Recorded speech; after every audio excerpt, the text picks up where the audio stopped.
ଭାବୁଛି ମୁଁ କିଛି କରିବି।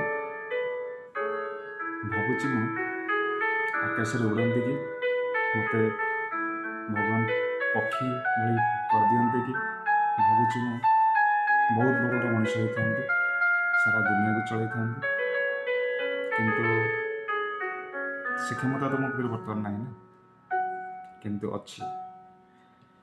ଭଗବାନ ଆପଣଙ୍କୁ ବହୁ ଜିନିଷ ଦେଇଛନ୍ତି। ସେଇ ପାୱାରଟା ବା ସେଇ ଶକ୍ତିଟା ଏଇ ମଣିଷ ଭିତରେ ଅଛି। ସେ ଶକ୍ତିକୁ ଆମେ କେବେ ଦେଖିବା ପାଇଁ ଚେଷ୍ଟା କରୁନୁ। ସବୁବେଳେ ଆମେ ନେଗେଟିଭ୍ ଥିଙ୍କିଂ ବା ଭାବନା ଭିତରେ ହଜିଯାଉଛୁ। ଯଦି ଆପଣ ଭାବୁଛନ୍ତି ମୁଁ କିଛି କରିବି, ତାହେଲେ ନିଶ୍ଚିତ କରିପାରିବେ, କିନ୍ତୁ ଆପଣଙ୍କୁ ସେଇ ଖରାପର ଆଶ୍ୱାସନା ବା ଖରାପ ସଙ୍ଗତ ଛାଡ଼ିବାକୁ ପଡ଼ିବ। ଯଦି ଆପଣ ସେ ଖରାପ ସଙ୍ଗତ ଛାଡ଼ୁଛନ୍ତି, ତାହେଲେ ନିହାତି ଆପଣଙ୍କ ଭିତରେ ନିଶ୍ଚିତ ପରିବର୍ତ୍ତନ ହେବାଟା ହିଁ 100%, 100%। ତେଣୁ ଏ ଜୀବନ ଆପଣଙ୍କ ପାଇଁ ବହୁତ ମୂଲ୍ୟବାନ, ସମୟ ବହୁତ ମୂଲ୍ୟବାନ।